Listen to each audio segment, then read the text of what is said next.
مظبوط كده وائل جمعة وهاني سعيد.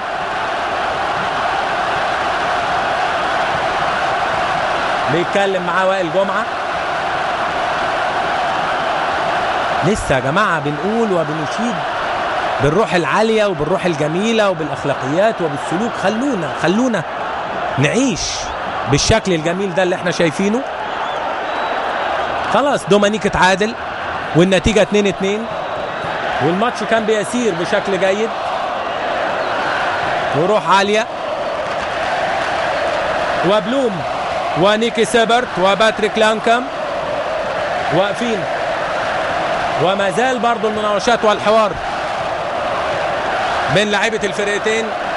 ما نتمناش نشوف اللقطات دي لأنه طبعا المباراة منقولة للعالم كله عربيا وأفريقيا. أحمد حسن مظبوط، يعني ده الدور راح برضو هاني سعيد يعني بلا ده، برضو بلا ده احتكاكات وجري جده بذكاء. خد دومانيك طبعا بيتكلم مع عاشور الادم. احمد حسن بيقول اهدى واضحه، يعني ادي اعاده تاني. عاشور الادم واضح ان جاله شد ووقع على الارض بدون تمثيل، وبالتالي كانوا بينتظروا ان لاعبي النادي الاهلي يطلعوا الكره بره وفقا للي بنشوفه دايما.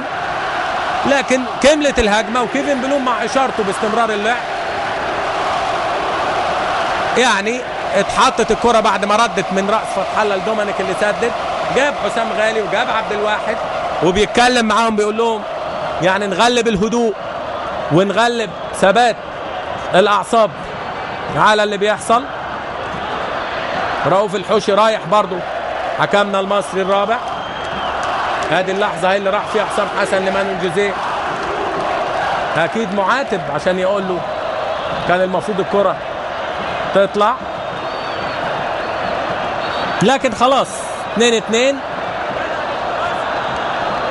واجواء اتوترت بعد ما كنا لسه بنشيد بالروح العاليه يعني الشكل الجميل واللعيبه محافظه على بعضيها وكل شيء. الحقيقه نادي الزمالك ادى مباراه بشكل جيد. ادي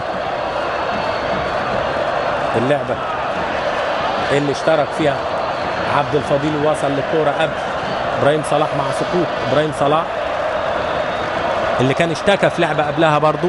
جمع عبد الواحد لعيبته. هي دي عبد الواحد الخبره، وهي دي دور القياده انه يهدي اللعيبه تاني ويقول لهم. هاني سعيد واضح بيقول له عمر ما تزيدش كتير، واضحه الاشاره بخبره كبيره بيقول له ما تزيدش، لانه نادي الزمالك حتى لو ما قدرش يفوز ما يتمناش انه يمنع مرماه.